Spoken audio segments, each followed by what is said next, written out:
தேவனுடைய நாமத்திலே வாழ்த்துதல்கள். சத்தியம் பல்கலைக்கழகத்தின் சார்பாக இந்த ஒளிநாடாவை வெளியிடுவதிலே சந்தோஷப்படுகின்றோம். சத்திய எழுத்துக்கள், சத்திய வார்த்தைகள், சத்திய வசனங்கள் நிரம்பின சத்திய வேதாகமத்தின் ரகசியங்களை, மறைபொருள்களை, பொக்கிஷங்களை உலகமெங்கிலும் எடுத்துச் செல்ல வேண்டும் என்ற நோக்கத்தோடு அமைக்கப்பட்டதுதான் சத்தியம் பல்கலைக்கழகம். ஈமேத் என்ற எபிரேய பாஷையிலும் அலெத்தியா என்ற கிரேக்க பாஷையிலும் அழைக்கப்படுகின்றதான சத்தியம் இயேசு கிறிஸ்துக்கு குறிக்கிறதா இருக்கிறது. இயேசுவே சத்தியம், சத்தியமே இயேசு. ஒரு முறை ஒரு பெரிய ராஜா இயேசுவை பார்த்து கேட்டார், சத்தியமாவது என்ன என்று. இயேசுவே சத்தியம் என்பதை அவன் அறியாதபடியினாலே அவ்விதமாக கேட்டான். அப்போது இயேசு சொன்னார், சத்தியவான் எவனும் என் சத்தம் கேட்கின்றான் என்று சொல்லி உலகமெங்கிலும் ஆயிரக்கணக்கான சத்தியவான்களை எழுப்ப வேண்டும் என்பதற்காக சத்தியம் பல்கலைக்கழகம் அமைக்கப்பட்டிருக்கிறது.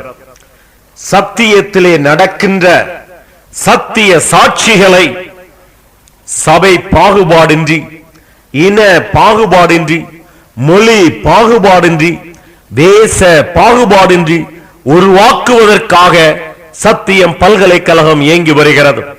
ஆங்காங்கு மாதந்தோறும் சத்திய வேத ஆராய்ச்சிகள் நடத்தப்படுகின்றன. திருத்துவ சத்திய வெளியீடுகள் புத்தகங்களாக, டெக்ஸ்ட் புக்குகளாக, புக்லெட்டுகளாக வெளியிடப்படுகின்றன. சத்திய வேத ஆராய்ச்சி ஒளிநாடாக்களும் வீடியோ கேசட்டுகளும் சீடிகளும் ஆங்காங்கு வெளியிடப்படுகின்றன. தொடர்ந்து வேதத்தின் ரகசியங்களை கேளுங்கள், அவைகளை அனுபவமாய் மாற்றுங்கள். அநேகருக்கு வேத ரகசியங்களை பகிர்ந்து கொள்ள உங்களுக்காக ஜெபிக்கின்றோம்.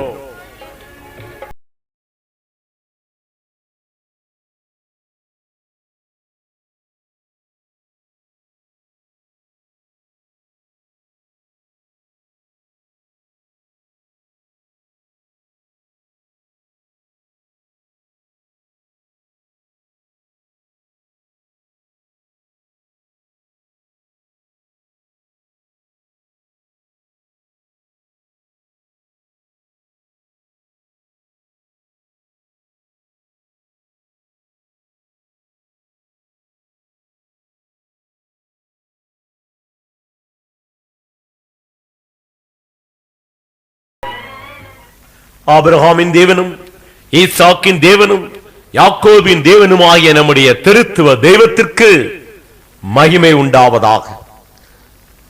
தேவன் நம்மை எத்தனையோ விதங்களிலே ஆசீர்வதித்திருக்கின்றார். ஆனால் அவைகளிலே பெரிய ஆசீர்வாதம் எதுவென்றால், தேவன் நமக்கு கொடுத்திருக்கின்றதான அவருடைய விலையேற பெற்ற வார்த்தைகள் தான். அநேகம் ஆயிரம் பொன் வெள்ளிகளை பார்க்கலும் நீர் விளம்பின வேதமே நல்லது என்று பக்தன் சொல்லுகின்றார். அநேகம் ஆயிரம் பொன் வெள்ளிகளை பார்க்கலும் விலையேற பெற்றதா இருக்கின்றதான இந்த வேதமே நம்முடைய தனிப்பட்ட வாழ்க்கையிலே சாட்சியை கொடுக்கின்றதாக இருக்கிறது. நம்முடைய குடும்ப வாழ்க்கையிலே சந்தோஷத்தை கொடுக்கின்றதாக இருக்கிறது. நம்முடைய பொது வாழ்க்கையிலே நீதியை உருவாக்கி நீதிமான்களாக நம்மை மாற்றுகிறது. ஆவியிலும் ஆத்மாவிலும் சரீரத்திலும் விடுதலையை கொண்டு வருவது வேதவசனமே. ஆவியிலும் ஆத்மாவிலும் சரீரத்திலும் ஆசீர்வாதத்தை கொண்டு வருவது தேவனுடைய வசனமே. ஆனால் தேவனுடைய வசனத்திலே ஏராளமான ரகசியங்கள் மறைந்திருக்கின்றன, ஞான அர்த்தங்கள் நிறைந்திருக்கின்றன. எந்த ஒரு போதனையாயிருந்தாலும், எந்த ஒரு சப்ஜெக்டாக இருந்தாலும், எந்த ஒரு வேத புத்தகமாக இருந்தாலும், எந்த ஒரு அதிகாரமாக வசனமாகவோ இருந்தாலும், அவைகளிலே முதலாவதாக சாதாரணமான அர்த்தம், லிட்டரல் மீனிங் என்று ஒன்று உண்டு. இரண்டாவதாக ஆவிக்குரிய அர்த்தம், ஸ்பிரிச்சுவல் மீனிங் என்று ஒன்று உண்டு. இந்த இரண்டையுமே உலகத்திலே சாதாரணமாக கண்டுபிடித்து விடலாம், எளிதாக கண்டுபிடித்து விடலாம். ஆனால் மூன்றாவது மிக ரகசியமானது. இதனை ரகசிய அர்த்தம் அல்லது ஞான அர்த்தம், சீக்ரெட் மீனிங் என்று சொல்லலாம்.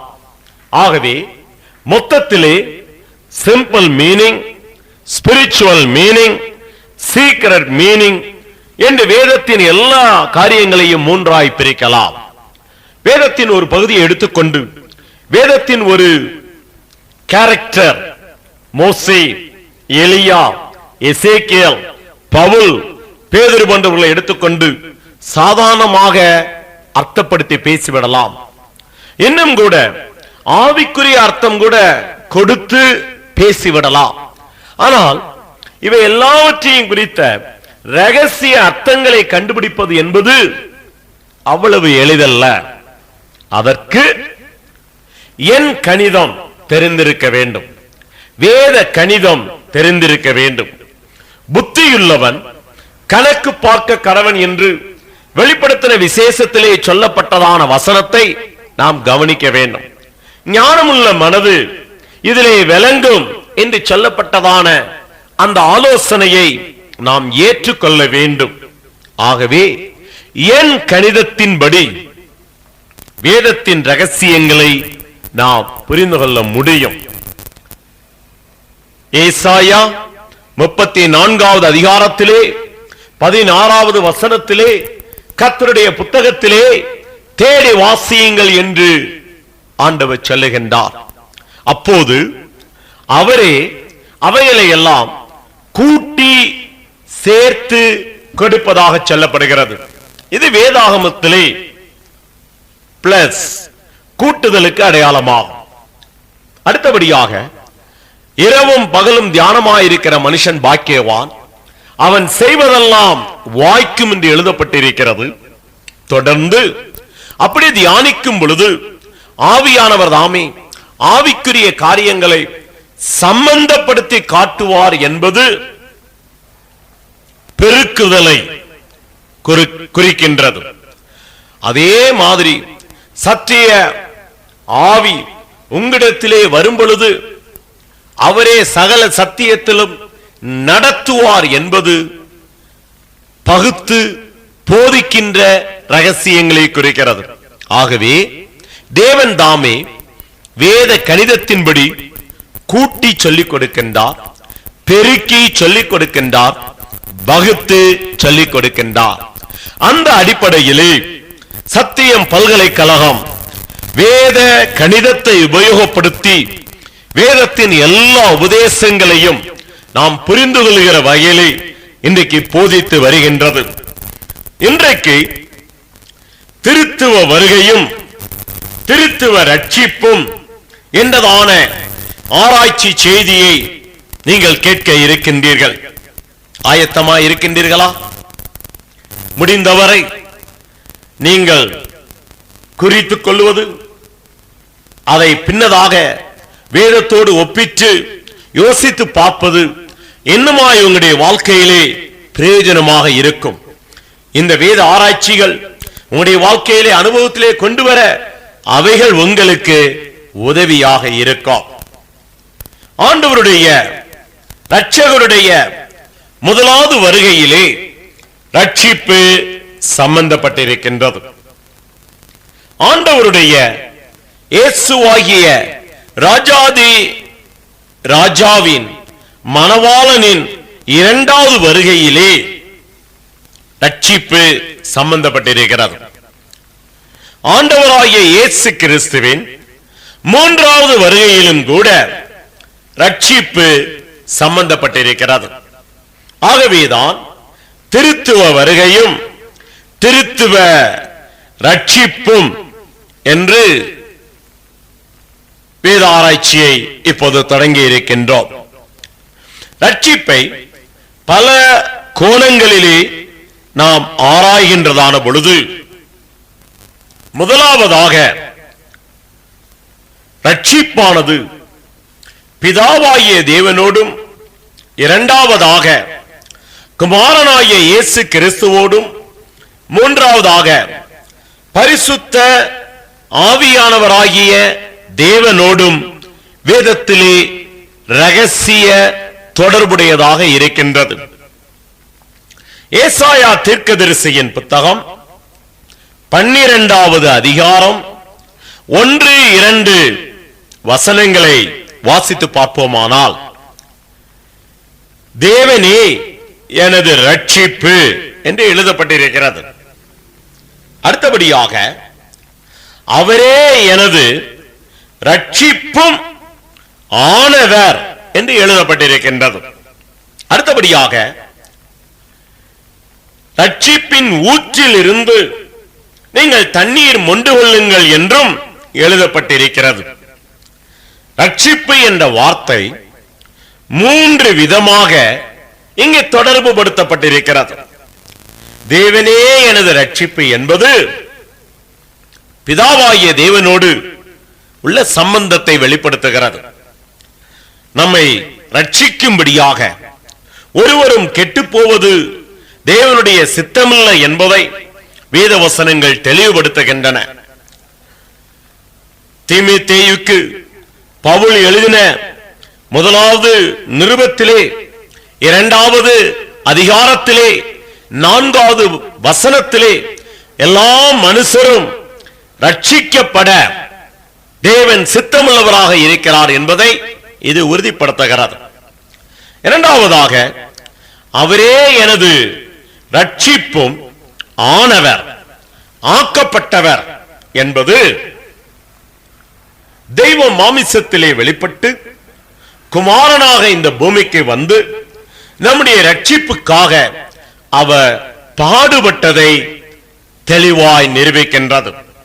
ஆகவே பிதாவாகிய தேவனோடு மட்டுமல்ல, குமாரனாகிய இயேசு கிறிஸ்துவோடும் ரட்சிப்பு வேதத்திலே தொடர்பு படுத்தப்பட்டிருக்கின்றது. மூன்றாவதாக ரட்சிப்பின் ஊற்றுகளில் இருந்து நீங்கள் தண்ணீர் மொண்டு கொள்ளுங்கள் என்று எழுதப்பட்டிருப்பது சந்தேகமில்லாமல் பரிசுத்த ஆவியானவருக்கும் ரட்சிப்புக்கும் உள்ள தொடர்பை வெளிப்படுத்துகின்றது. ஆகவே ரட்சிப்பில் பிதாவானவர், குமாரனானவர், பரிசுத்த ஆவியானவர் சம்பந்தப்பட்டுள்ளதை நாம் முதலாவது விளங்கிக் கொள்ள வேண்டும்.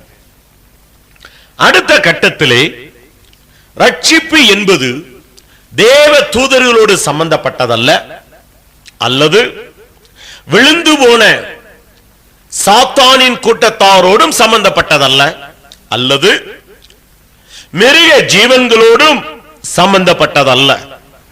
ரட்சிப்பு என்பது வேத ஒழுங்கின்படி மனிதனுக்காக நியமிக்கப்பட்ட ஒன்று என்பதை தெளிவாய் விளங்கிக் கொள்ள வேண்டும். அப்படியானால் மனிதனுடைய வாழ்க்கையை 3ஆக பிரிக்கலாம். ஒன்று தனிப்பட்ட வாழ்க்கை, பர்சனல் லைஃப். இரண்டாவதாக குடும்ப வாழ்க்கை, ஃபேமிலி லைஃப். மூன்றாவதாக பொது வாழ்க்கை, பப்ளிக் லைஃப். இந்த மூன்றிலும் கூட ரட்சிப்பு சம்பந்தப்படுத்தப்பட்டிருக்கிறது. ஒரு மனிதன் தனிப்பட்ட வாழ்க்கையிலே ரட்சிப்பை பூரணமாய் அனுபவிக்காவிட்டால், பெற்றுக்கொள்ளாவிட்டால், அவன் தெய்வத்தினுடைய வெள்ளை சிங்காசன நியாய தீர்ப்பு நாளிலே தேவனுக்கு கணக்கு கொடுக்க முடியாது. அடுத்தபடியாக குடும்ப ரட்சிப்பும் அவசியம். குடும்பத்தில் இருக்கிற தாயோ தாப்பனோ பிள்ளைகளோ அல்லது கணவனோ மனைவியோ பிள்ளைகளோ கட்டாயம் ரட்சிக்கப்பட்டிருக்க வேண்டும். அதற்குரிய முயற்சிகளை அந்த குடும்பத்திலே ரட்சிக்கப்பட்டவர்கள் எடுத்துதான் ஆக வேண்டும் என்பதை வேதம் பல இடங்களிலே போதிக்கின்றது. மூன்றாவதாக, அவர்கள் வேலை செய்கிறதான இடத்திலே, பொது ஸ்தலத்திலே அவர்கள் ரட்சிப்பை சாட்சியாய் அறிவித்து, தங்களோடு பழகுகிறவர்கள், தங்களோடு வேலை செய்கிறவர்கள், தங்களோடு கலந்து கொள்ளுகிறவர்களோடு கூட ரட்சிப்புக்குள்ளாய் வழிநடத்த வேண்டும் என்பதையும் வேதம் தெளிவுபடுத்துகிறது. ஆகவே தனிப்பட்ட வாழ்க்கையிலே ரட்சிப்பு தேவை, குடும்ப வாழ்க்கையிலே ரட்சிப்பு தேவை, பொது வாழ்க்கையிலே ரட்சிப்பு தேவை என்பது உறுதியாகின்றது. அடுத்தபடியாக, எந்த ஒரு மனிதனையும் மனுஷையும் எடுத்துக்கொண்டால் அவர்களை வேதாகமம் ஆவி, ஆத்மா, சரீரம் என்று பிரித்திருக்கிறது. ஒன்று தெசலோனிக்கேயருக்கு எழுதப்பட்ட நிருபத்திலே 5வது அதிகாரத்திலே 20 முதல் 25 வசனங்களை வாசித்து பார்க்கும் பொழுது, ஆண்டவராகிய இயேசு கிறிஸ்துவினுடைய வருகைக்கு ஆவியும் ஆத்மாவும் சரீரமும் குற்றமற்றதாய் இருக்க வேண்டும் என்பதை அந்த வசனங்கள் உறுதிப்படுத்துகின்றன. ஆகவே ஒரு மனிதனிலே ஆத்மா உண்டு, இருதயத்தோடு, மனதோடு, நெஞ்சோடு, உள்ளத்தோடு சம்பந்தப்பட்ட ஒரு பெரிய ரகசியமாகும். இரண்டாவது, ஒரு மனிதனிடத்திலே ஆவி உண்டு. இந்த ஆவியானது அவனுடைய எலும்போடு கூட, அவனுடைய வாயோடு கூட, அவனுடைய வார்த்தைகளோடு சம்பந்தப்பட்டிருப்பதாக வேதம் தெளிவுபடுத்துகின்றது. மூன்றாவதாக, ஒரு மனிதனுடைய சரீரம், அது அவனுடைய கரங்களோடு தொடர்புள்ளதாக, கரங்கள் கிரியைகளோடு தொடர்புள்ளதாக வேதம் தெளிவுபடுத்துகின்றது. ஆகவே ஆத்துமா என்பது உணர்வுகள், எண்ணங்கள், முடிவுகளோடு சம்பந்தப்பட்டது. ஆவி என்பது வார்த்தைகளோடு சம்பந்தப்பட்டது. சரீரம் என்பது கிரியைகளோடு சம்பந்தப்பட்டது. தாட்ஸ், வேர்ட்ஸ், டீட்ஸ், எண்ணங்கள், வார்த்தைகள், கிரியைகள், இந்த மூன்றும் தான் ஒரு மனிதனை உருவகப்படுத்துகின்றன. ஆகவே வேத அடிப்படையிலே ஒரு மனிதனுடைய ஆத்மா ரட்சிக்கப்பட்டிருக்க வேண்டும், ஒரு மனிதனுடைய ஆவி ரட்சிக்கப்பட்டிருக்க வேண்டும், ஒரு மனிதனுடைய சரீரமானது ரட்சிக்கப்பட்டிருக்க வேண்டும். ஆவி, ஆத்மா, சரீரம் ரட்சிக்கப்பட்டால் மாத்திரமே நித்தியமாக ஆண்டவரோடு கூட நாம் நித்தியத்திலே பிரவேசித்து வாழ முடியும். இதை வேதம் தெளிவுபடுத்துகிறது. ஆகவே ரட்சிப்பை குறித்த தெளிவான ரகசியங்கள் நாம் அறிந்திருக்க வேண்டும், சத்தியங்களை நாம் விளங்கி இருக்க வேண்டும். மரிப்பதற்கு முன்னதாக வேதம் சொல்லுகின்றதான ரட்சிப்பின் அனுபவத்திற்குள்ளாக நாம் கடந்து வர வேண்டும். எபிரேயர் 2வது அதிகாரத்திலே 4வது வசனத்திலே ஆண்டவர் சொல்லுகின்றார், இவ்வளவு பெரிதான ரட்சிப்பை குறித்து நாம் கவலையற்று இருப்போமானால் எப்படி தண்டனைக்கு தப்பித்துக் கொள்ளுவோம்? மிக முக்கியமான கேள்வி. ஆகவே யாராயிருந்தாலும், எந்த சபையை சேர்ந்தவர்களாய் இருந்தாலும், எப்படிப்பட்டதான கூட்டத்தை சேர்ந்தவர்களாய் இருந்தாலும், ரட்சிப்பை குறித்து கவலை இல்லாமல் இருக்கவே கூடாது. பொதுவாக நான் கிறிஸ்தவ குடும்பத்திலே பிறந்திருக்கின்றேன். சிறு வயதிலிருந்தே கிறிஸ்தவ பள்ளியிலே நான் படித்திருக்கின்றேன். கிறிஸ்தவ ஆலயங்களுக்கு நான் ஒழுங்காய் கடந்து செல்லுகின்றேன். கிறிஸ்தவ பாடல்களை நான் பாடுகின்றேன். கிறிஸ்தவ ஊழியங்களுக்கு என்னால் முடிந்த உதவிகளை, காணிக்கைகளை, நன்கொடைகளை நான் கொடுக்கின்றேன் என்று சொல்லுகிறபடியினாலே அது வேதத்தின்படி ரட்சிப்பாக மாறிவிட முடியாது. எனவே ரட்சிப்பை குறித்த ரகசியங்களை வேதத்தின் அடிப்படையிலே நாம் இப்போது ஆராய போகின்றோம். வேதத்திலே திருத்துவ ரட்சிப்பை குறித்த மறைபொருள்கள் அடங்கி இருக்கின்றன. அது என்ன திருத்துவ ரட்சிப்பு விளங்கிக் கொள்ள வேண்டும். மனிதன் ஆத்துமாவிலே ரட்சிக்கப்பட வேண்டும். கடந்த கால பாவ தண்டனையிலிருந்து ரட்சிக்கப்பட வேண்டும். இது முதலாவது ரட்சிப்பு. இதனை பொது ரட்சிப்பு என்று வேதம் கூறுகிறது. இது ஆரம்பம் தான், அதோடு ரட்சிப்பு முடிவந்து விடுவது அல்ல.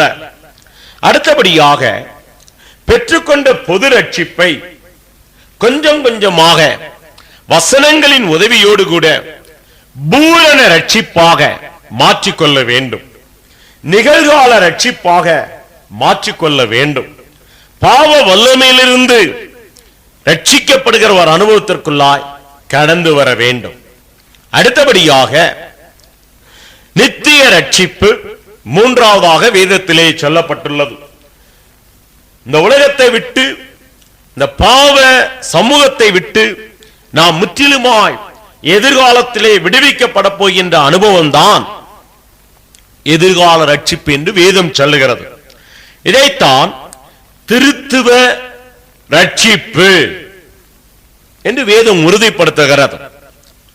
ஆண்டவராகிய இயேசு கிறிஸ்து முதலாவது வருகையிலே பெத்லகேமிலே பிறந்ததான பொழுது அவருடைய பிறப்பின் நோக்கத்தை குறித்து 1 தீமோத்தேயு 1வது அதிகாரம் 15வது வசனம் சொல்லுகிறது, பாவிகளை ரட்சிக்க கிறிஸ்து இயேசு இந்த உலகத்திலே வந்தார் என்று. ஆகவே முதலாவது வருகையோடு கூட ரட்சிப்பு சம்பந்தப்பட்டிருக்கிறது.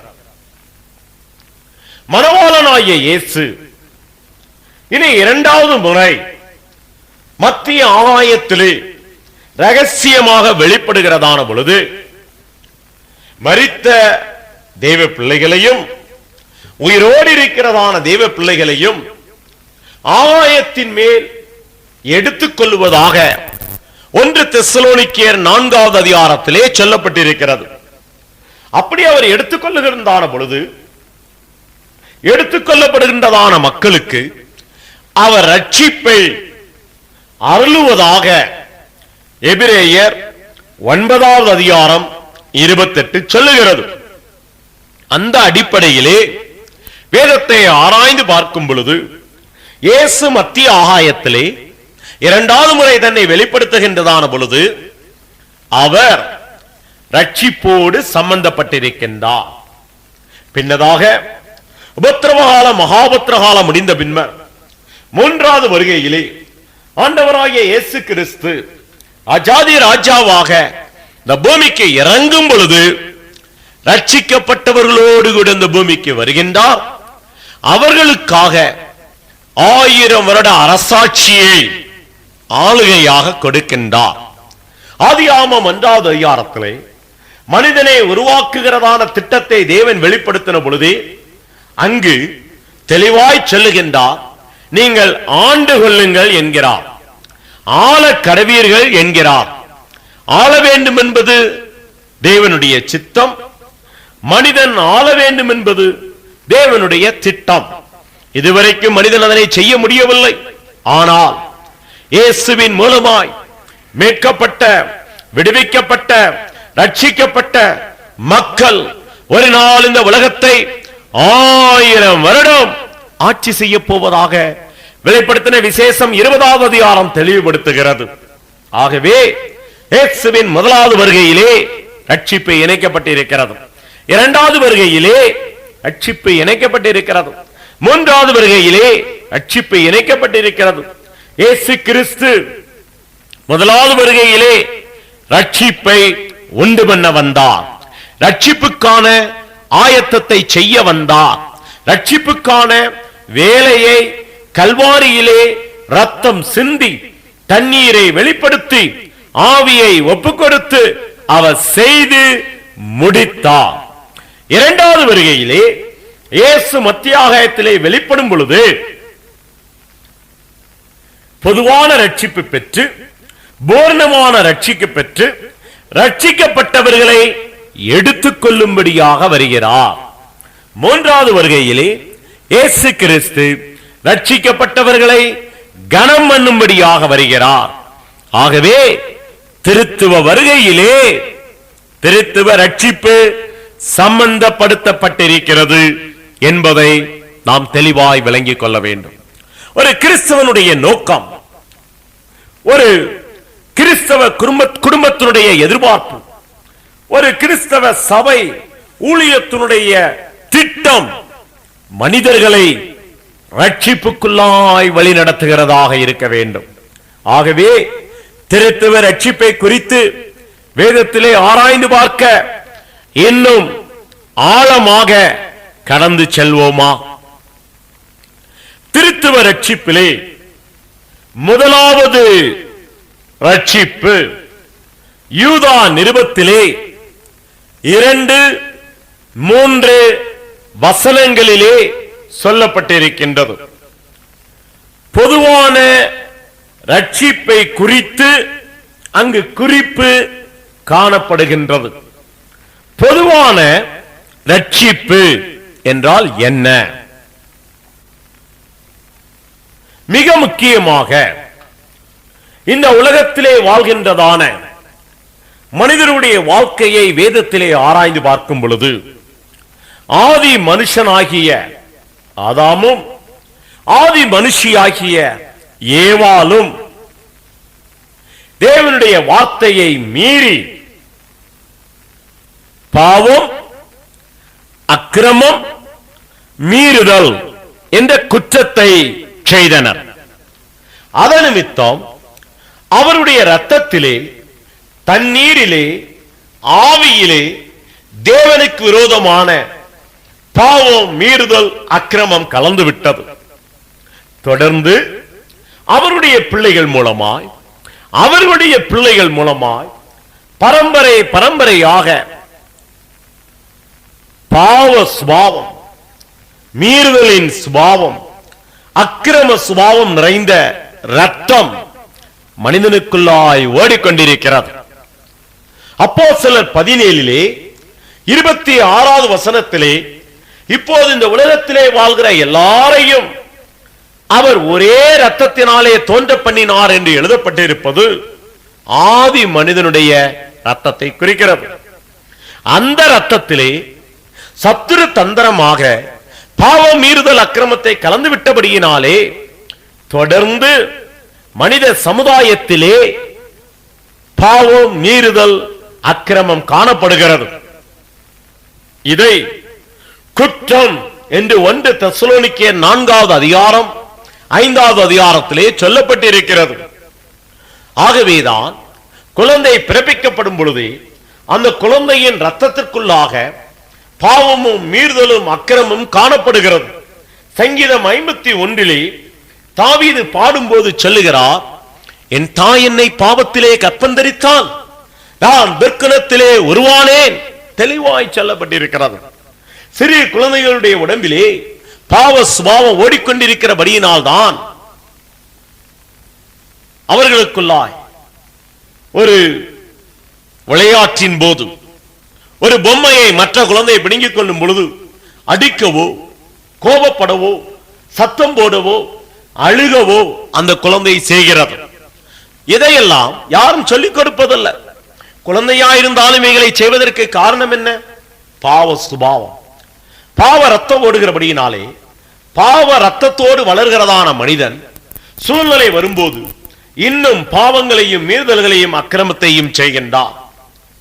பாவங்களும், மீறுதல்களும், அக்கிரமங்களும் அவனுடைய வாழ்க்கையிலே சந்தோஷத்தை, சமாதானத்தை, நீதியை இல்லாமல் பண்ணிவிடுகின்றது. அப்படி பண்ணுகின்றபடியினாலே அவனுடைய வாழ்க்கையிலே நிம்மதி இழந்தவனாய் கவலையோடு காணப்படுகின்றான். எந்த மதமாயிருந்தாலும் அந்த மதத்தின் சடங்காச்சாரங்கள், கிறிஸ்தவ மதமும் கூட மனிதனை விடுவிப்பது இல்லை. ஆகவே மனிதனுக்கு தேவனால் தண்டனை காத்திருப்பதாக ரோமர் 6வது அதிகாரம் 23வது வசனம் சொல்லுகிறது.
இந்த பொதுவான ரட்சிப்பை நாம் விளங்கிக் கொள்ள வேண்டும். மனிதனுக்கு தன்னுடைய பாவம் மீறுதல் அக்கிரமத்தின் நிமித்தம் வரவேண்டியிலிருந்த தண்டனையிலிருந்து மனிதன் தப்புவிக்க முடியாது. மனிதனை மற்ற மிருகங்களுடைய பலிகள் தப்புவிக்க முடியாது. காரணம், இது மனிதனுடைய இரத்தத்தோடு சம்பந்தப்பட்டதான ஒரு பிரச்சனை.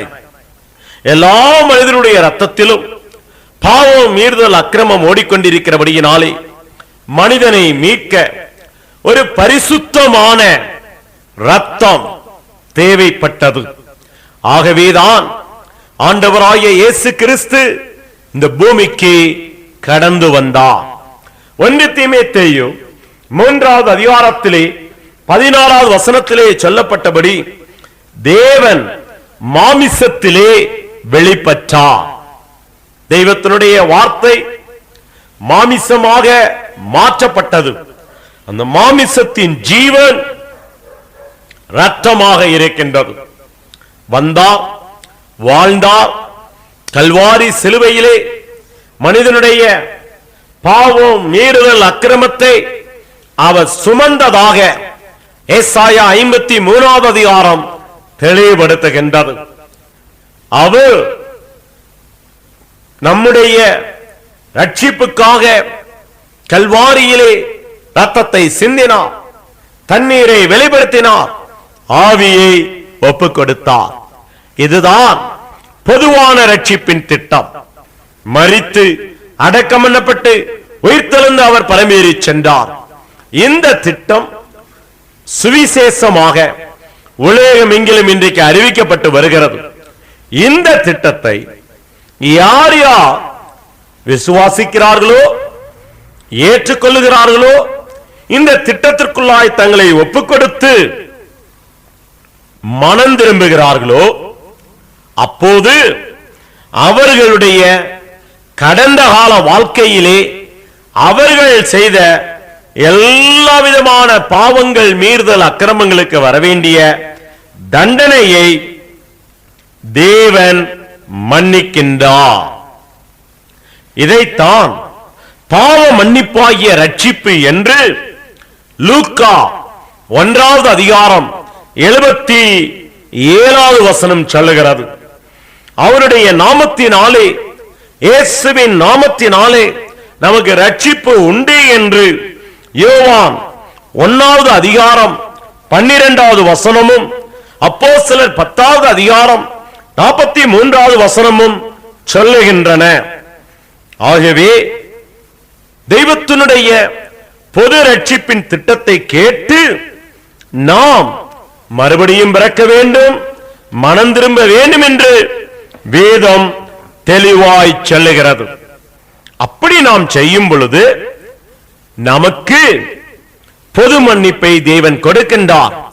இப்படிப்பட்ட அனுபவம் எபேசு சபை மக்களிடத்திலே இருந்தபடியினால்தான் எபேசியருடைய நிருபம் 2வது அதிகாரம் 8வது வசனத்திலே எவ்விதமாக எழுதப்பட்டிருக்கிறது. கிருபையினாலே விசுவாசத்தை கொண்டு ரட்சிக்க பற்றீர்கள், இது உங்களால் உண்டானதல்ல, இது தேவனுடைய ஈவு என்று எழுதப்பட்டிருக்கிறது. ஆகவே இது நம்மால் சம்பாதிக்க முடியாது. நம்முடைய தான தர்மங்கள், நம்முடைய புண்ணிய யாத்திரைகள், நம்முடைய காணிக்கைகள், நன்கொடைகள், நம்முடைய சரீர சில உபாதைகளை மேற்கொள்ளுதல், இவைகள் எல்லாம் ரட்சிப்பை நமக்கு சம்பாதித்து கொடுக்க முடியாது. ஏனென்றால் தேவன் நமக்காய் இலவசமாய் கல்வாரியிலே இதனை செய்து முடித்திருக்கிறார். தன்னுடைய சொந்த சரீரத்தை பலியிட்டிருக்கிறார், தன்னுடைய சொந்த ரத்தத்தை சிந்தி இருக்கிறார்.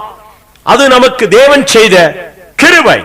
அந்த கிருபையை நாம் விசுவாசிக்கும் பொழுது ரட்சிக்கப்படுகின்றோம் என்று வேதவசனம் சொல்லுகிறது. ஆகவே எபேசியர் 2:8 கிருபையினாலே விசுவாசத்தை கொண்டு நீங்கள் ரட்சிக்கப்பட்டீர்கள் என்று சொல்லுகிறது. பாஸ்ட் டென்ஸ், கடந்த கால வார்த்தையாக சொல்லப்பட்டிருக்கிறது.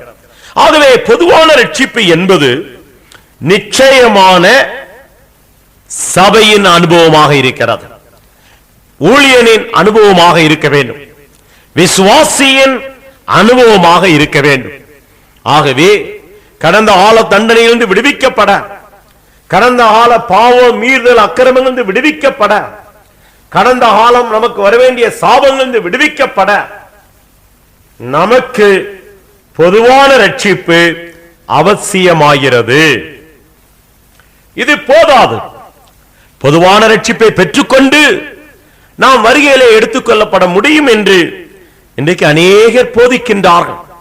அது வேதத்தின்படி சரியல்ல. காரணம், நம்முடைய கடந்த கால வாழ்க்கையிலே மன்னிப்பை பெற்றுக்கொண்ட நாம் இந்த உலகத்திலே நாம் வாழ்ந்துதான் ஆக வேண்டும். நிகழ்கால வாழ்க்கையிலே நாம் இருந்துதான் ஆக வேண்டும். எல்லாரும் சில சாதுக்களை போல காடுகளுக்கு நாம் கடந்து சென்று விட முடியாது. சன்னியாசிகளாக நாம் மாறிவிட முடியாது. பாவம் நிறைந்த, அக்கிரமம் நிறைந்த, அநியாயம் நிறைந்த இந்த உலகத்திலே நாம் வாழ்கிறதான பொழுது பாவத்தின் வல்லமை நம்மை நெருக்குவதாக வேதம் சொல்லுகிறது. எபிரேயர் 12வது அதிகாரத்திலே 1வது வசனத்திலே இவ்விதமாக எழுதப்பட்டிருக்கிறது: நம்மை சுற்றி நெருங்கி நிற்கின்றதான பாவமான யாவற்றையும் தள்ளிவிட்டு. அப்படியானால் நம்மை சுற்றி பாவ வல்லமை சூழ்ந்திருக்கிறது. நம்மை கீழே தள்ளும்படியாக முயற்சிக்கின்றது. அந்த பாவ வல்லமையிலிருந்து ஒவ்வொரு நாளும் நாம் ரட்சிக்கப்பட வேண்டும். அப்போது மாத்திரமே நாம் விடுவிக்கப்பட முடியும். அப்போது மாத்திரமே நாம் கிறிஸ்துவுக்குள்ளாக பரிசுத்தமாக நாம் வாழ முடியும். பிரியமானவர்களே, முதலில் பெற்றுக்கொண்டது பொதுவான ரட்சிப்பு. தொடர்ந்து ஒவ்வொரு நாளும் பாவ வல்லமையிலிருந்து நாம் ரட்சிக்கப்பட வேண்டும், விடுவிக்கப்பட வேண்டும், பரிசுத்தமாக சாட்சியாக நாம் வாழ வேண்டும் என்பதனை வேதம் பல வசனங்கள் மூலமாய் உறுதிப்படுத்துகிறது. இதைத்தான் பூரணமான ரட்சிப்பு என்று ஏசாயா 33:6 சொல்லப்பட்டிருக்கிறது. பரிசுத்த பவுல் கொரிந்து சபைக்கு எழுதும் பொழுது 1வது நிருபத்திலே 1வது அதிகாரத்திலே 18வது வசனத்திலே இவ்விதமாய் எழுதி இருக்கின்றார்: சிலுவையை பற்றிய உபதேசம் கெட்டுப் போகிறவர்களுக்கு பைத்தியமாக இருக்கின்றது, ரட்சிக்கப்படுகின்ற நமக்கோ அது தேவ பலனாக இருக்கிறது. ரட்சிக்கப்படுகின்ற நமக்கோ தன்னையும் சேர்த்து சொல்லுகின்றார். நிகழ்கால வார்த்தையிலே ரட்சிக்கப்பட்டீர்கள் என்றல்ல, ரட்சிக்கப்படுகின்ற நமக்கு. இது நிகழ்கால ரட்சிப்பை குறிக்கிறது. பிலிப்பியர் 2வது அதிகாரத்திலே 12-13வது வசனங்களை வாசிக்கும் பொழுது அதிக பயத்தோடும் நடுக்கத்தோடும் உங்கள் ரட்சிப்பு நிறைவேற பிரயாசப்படுங்கள் என்று எழுதப்பட்டிருக்கிறது. Work out for your own salvation என்று எழுதப்பட்டிருக்கிறது. ஆகவே முதலாவது நாம் பெற்றுக்கொண்ட பொதுவான ரட்சிப்பு ஆண்டவர் நமக்கு இலவசமாய் தருவது. அதற்கு அடுத்தபடியாக ஒவ்வொரு நாளும் நாம் பயத்தோடு நடுக்கத்தோடு முயற்சி எடுத்து அதை பூரண ரட்சிப்பாக மாற்றிக்கொள்ள வேண்டும் என்பதை வேத வசனங்கள் தெளிவுபடுத்துகின்றன. 1 கொரிந்தியர் 2வது அதிகாரம் 7வது வசனத்திலும், எபிரேயர் 12:2வது வசனத்திலும், பிலிப்பியர் 2:12-13வது வசனங்களிலும் இவை தெளிவுபடுத்தப்பட்டிருக்கின்றன. இதற்காகத்தான் இந்த 2வது பகுதியிலே நமக்கு பரிசுத்த ஆவியானவருடைய உதவி தேவை. பரிசுத்த ஆவியானவர் நம்மிடத்திலே வந்து தங்கி இருக்க வேண்டும். அவருடைய நிறைவு நமக்கு தேவை. அவருடைய அபிஷேகம் நமக்கு தேவை. அவருடைய ஞான ஸ்நானம் நமக்கு தேவை. அவருடைய வரங்கள் நமக்கு தேவை. அவர் மூலமாய் கனி கொடுக்கின்ற அனுபவங்கள் நமக்கு தேவை. அவருடைய ஊழியமும் நமக்கு தேவை. இப்படிப்பட்ட காரியங்கள் எல்லாம் பரிசுத்த ஆவியானவர் மூலமாகவே நமக்கு கொடுக்கப்படுவதாக அப்போஸ்தல நடபடிகளிலும் நிருபங்களிலும் தெளிவாக வசனங்கள் வலியுறுத்துகின்றன. இந்த இரண்டாவது பகுதியிலே கொஞ்சம் கொஞ்சமாக நம்முடைய ரட்சிப்பை நாம் பூரணப்படுத்த வேண்டும். இதிலே ஒரு சிக்கல் கேள்வி என்னவென்றால், அப்படியானால் பொதுவான ரட்சிப்பை பெற்றவர்கள் இரண்டாவது பகுதியிலே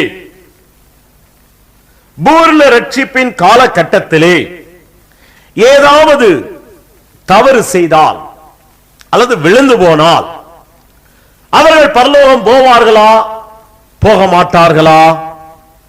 நல்ல கேள்வி. ஏனென்றால் ரட்சிக்கப்பட்டேன் என்று சொல்லுகிறவருடைய வாழ்க்கையிலே இன்றைக்கு சர்வசாதாரணமாக எண்ணங்களிலும் வார்த்தைகளிலும் அதிகமாக தவறுகளை நாம் பார்க்கின்றோம். சாட்சி இல்லை என்று அவர்களை குறித்து நாம் சாட்சி கொடுக்கின்றோம். ஆகவே அவர்கள் பரலோகம் போவார்களா போக மாட்டார்களா என்பதை விளங்கிக் கொள்வது நல்லது.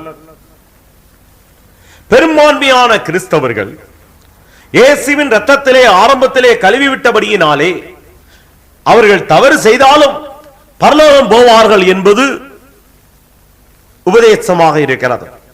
ஆனால் வேதத்தின்படி அது சரியல்ல. பொதுவான ரட்சிப்பு ஆரம்பமே ஒழிய அது முடிவல்ல. முடிவு பரியந்தம் நிலைத்திருப்பவனே ரட்சிக்கப்படுவான் என்று வேதம் மத்தேயு 10 தெளிவுபடுத்துகிறது. அவர் முற்று முடிய ரட்சிக்க வல்லவராயிருக்கிறார் என்று எபிரேயர் 7:25 சொல்லுகிறார்.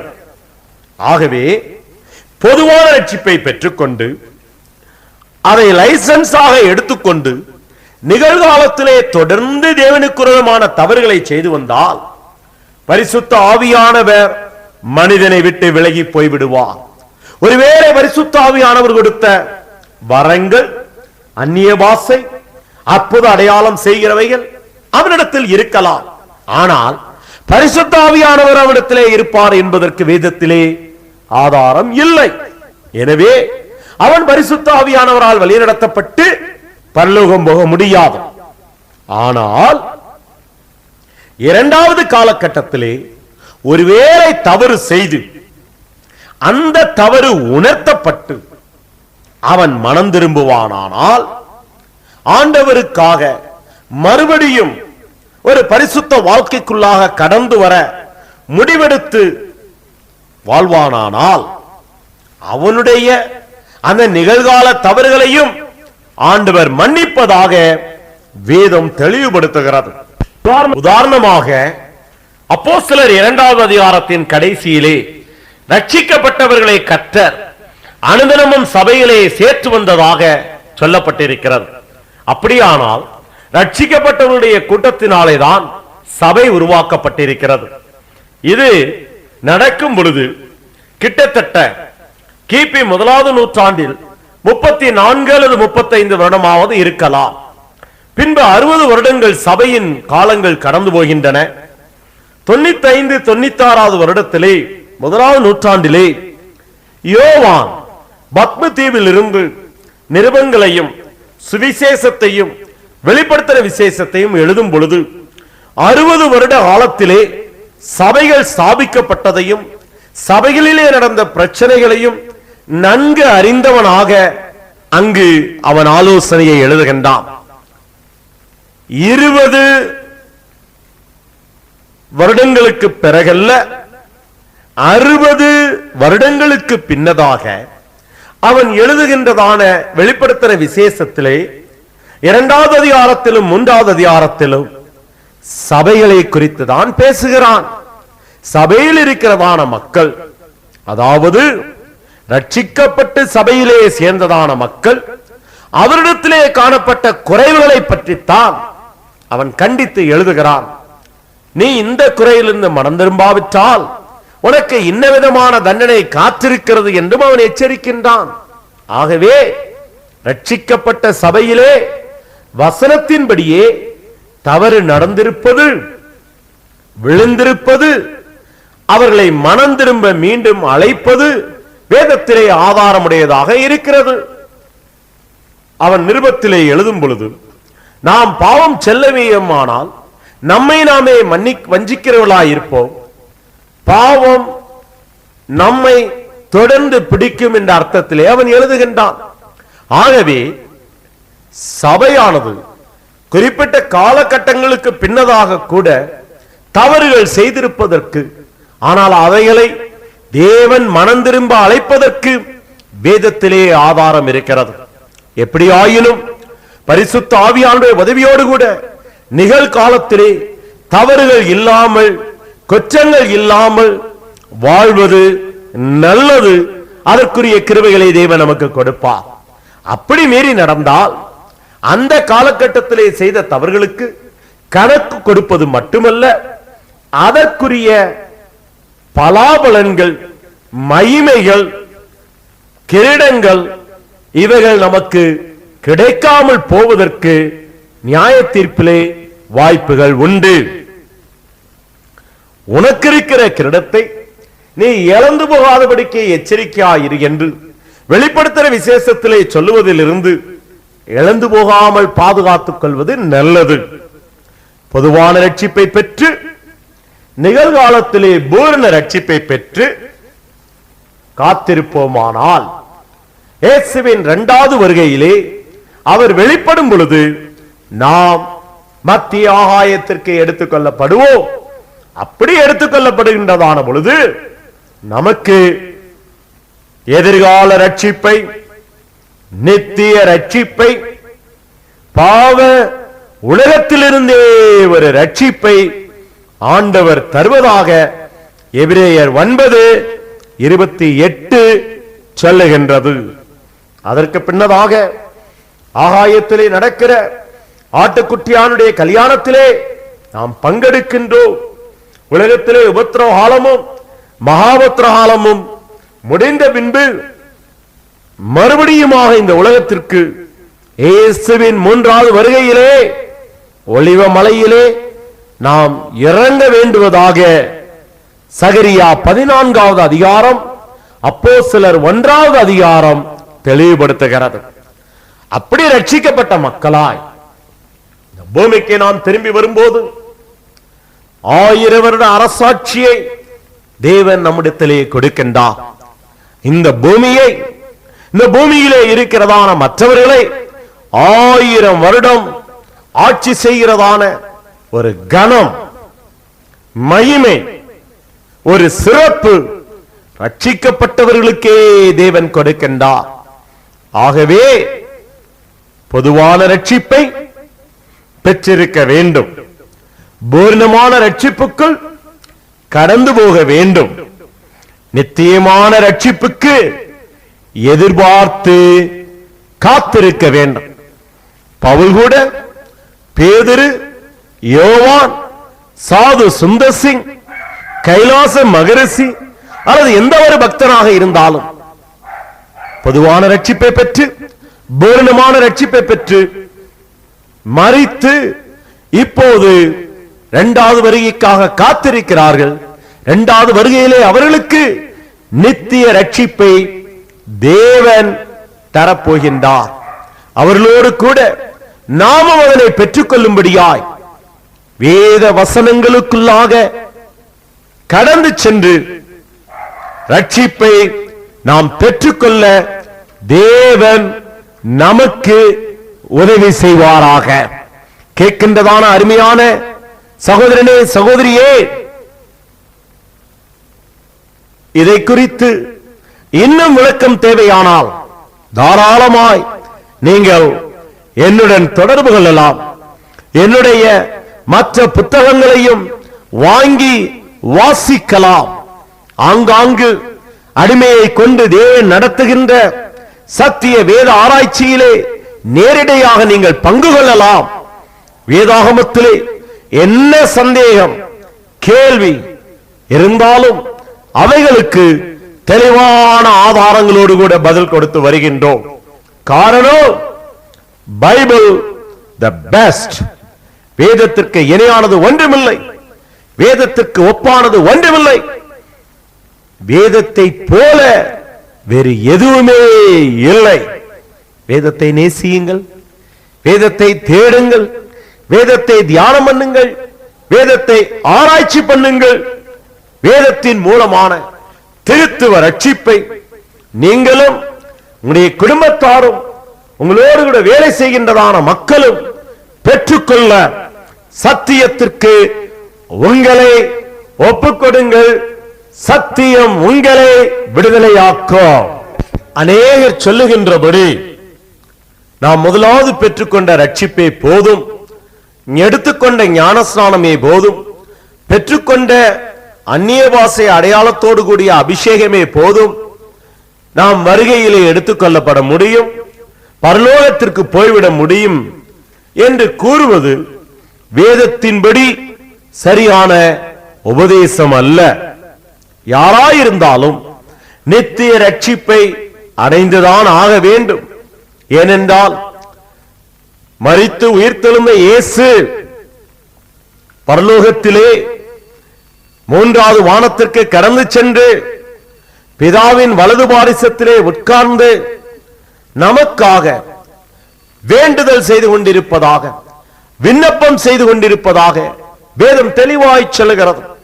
எபிரேயருக்கு எழுதினதான புத்தகத்திலே 7வது அதிகாரத்திலே 25வது வசனத்திலே அவர் நம்மை முற்றும் முடிய ரட்சிக்க வல்லவராய் இருக்கும்படி அவர் நமக்காய் பரிந்து பேசிக் கொண்டிருக்கிறார் என்று எழுதப்பட்டிருக்கிறது.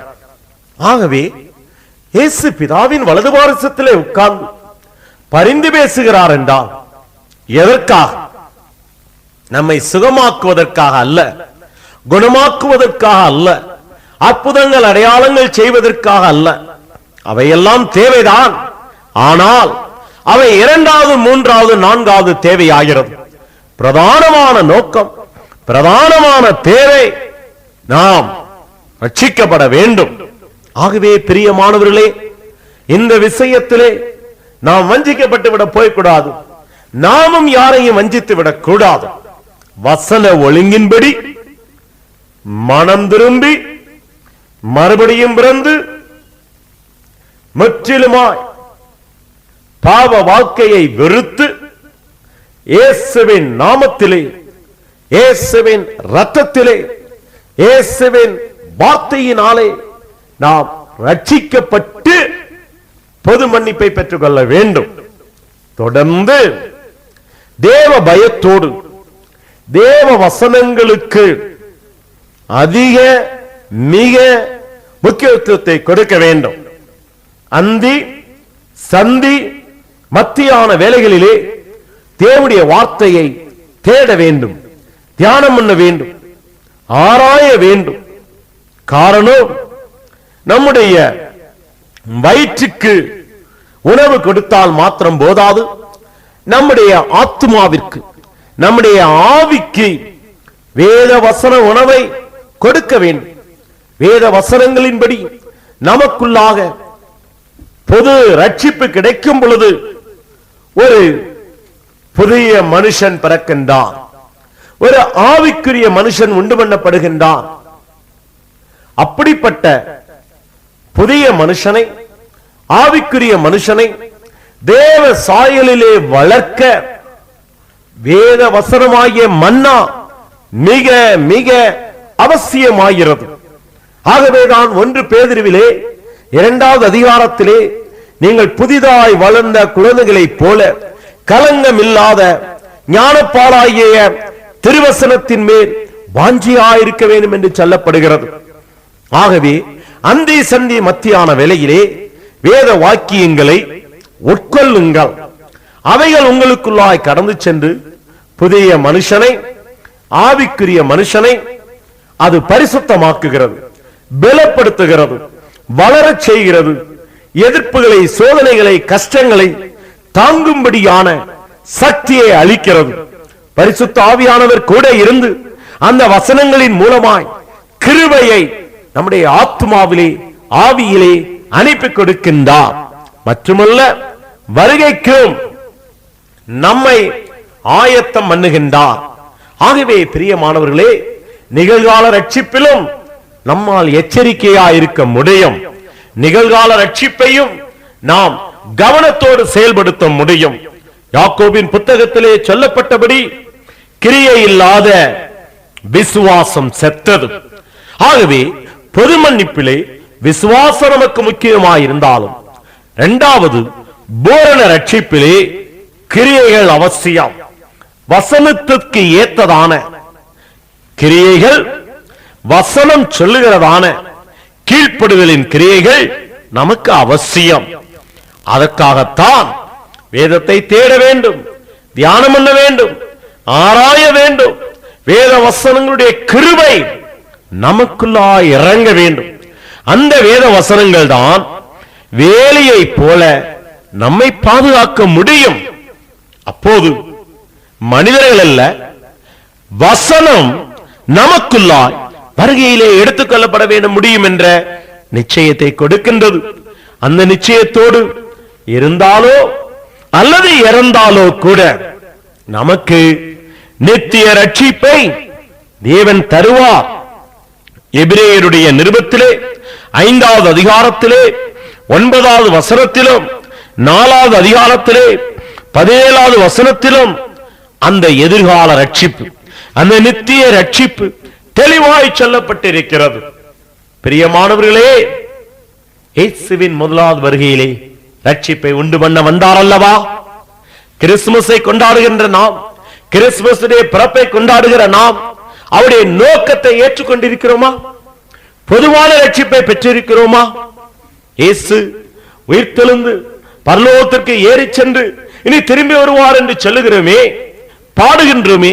அப்படி திரும்பி வரும்போது ரட்சிக்கப்பட்டவர்களை தான் எடுக்க வருகிறார் என்பதை உணர்ந்து பூரண ரட்சிப்புக்குள்ளாய் கடந்து போய் கொண்டிருக்கிறோமா? அப்படி கடந்து போகும் பொழுது எதிர்காலத்திலே நித்திய ரட்சிப்பை தர இரண்டாவது வருகையிலே இயேசு வெளிப்படும் போது அவரோடு கூட எடுத்துக்கொள்வோமா? எடுத்துக்கொள்ளப்பட்ட பின்பு ஆட்டுக்குட்டியான விவாகத்திலே பங்கெடுத்து மனவாட்டியாக இந்த பூமிக்கு திரும்பி வந்து 1000 வருட அரசாட்சியிலே நாம் பங்கெடுப்போமா? ஆகவே இவை எல்லாவற்றுக்கும் ரட்சிப்பு தான் சாவியாக இருக்கிறது, முக்கியமான ரகசியமாக இருக்கிறது.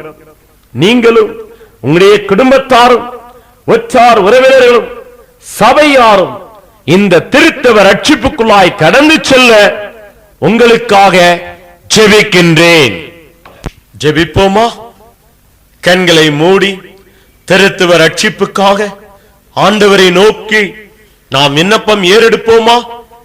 இருந்தவரும் இருக்கின்றவரும் வருகின்றவரும் ஆகிய எங்களுடைய ஜீவனுள்ள தகப்பனே, ரட்சிப்பின் தேவனே, ரட்சிப்பின் அதிபதியே, ரட்சிப்பின் சீராவை, ரட்சிப்பின் பட்டயத்தை, ரட்சிப்பின் சத்தியத்தை எங்களுக்காக வேதத்திலே வெளிப்படுத்தி கொடுத்திருக்கிறவரே, முதலாவது வருகையிலும் ரட்சிப்பை உண்டு பண்ண வந்தேன், இரண்டாவது வருகையிலே ரட்சிக்கப்பட்டவர்களை எடுக்க வருகிறீர், மூன்றாவது வருகையிலே ரட்சிக்கப்பட்டவர்களை கனமண்ண போகிறீர் என்று வேதத்தின் ரகசியங்கள் சொல்லுவதற்காக உம்மை துதித்து மகிமைப்படுத்தி வாழ்த்துகிறோம்.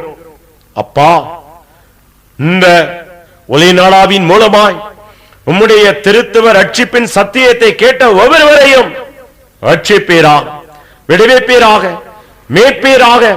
ரட்சிப்பின் சந்தோஷம், ரட்சிப்பின் சமாதானம், ரட்சிப்பின் நீதியினாலே பிள்ளைகளுடைய தனிப்பட்ட வாழ்க்கை, குடும்ப வாழ்க்கை, பொது வாழ்க்கையை நீர் ஆசீர்வதிப்பீராக. அநேகருக்கு ரட்சிப்பின் சாட்சியாக, ரட்சிப்பின் மதிலாக விளங்க அவர்களுக்கு கிருபை செய்வீராக. ரட்சிப்புக்குள்ளாய் கடந்து போகிறபடியினாலே ஆதியாகமம் 49 அதிகாரத்தில் சொல்லப்பட்ட வானத்தின் ஆசீர்வாதங்களினாலே, பூமியின் ஆசீர்வாதங்களினாலே, சரீரத்தின் ஆசீர்வாதங்களினாலே உம்முடைய பிள்ளைகளை ஆசீர்வதிப்பீராக.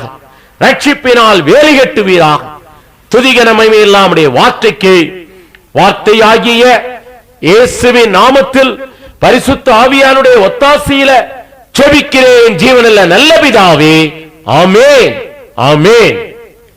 நீங்கள் தொடர்பு கொள்ள வேண்டிய முகவரி doctor Green Rose 7/1 Clark road, Bangalore 5.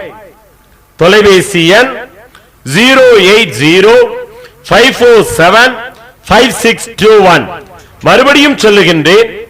Doctor Green Rose 7/1 Clark road, Bangalore 5, Karnataka. தொலைபேசி எண் 547561. கர்த்தர் உங்களை ஆசீர்வதிப்பாராக.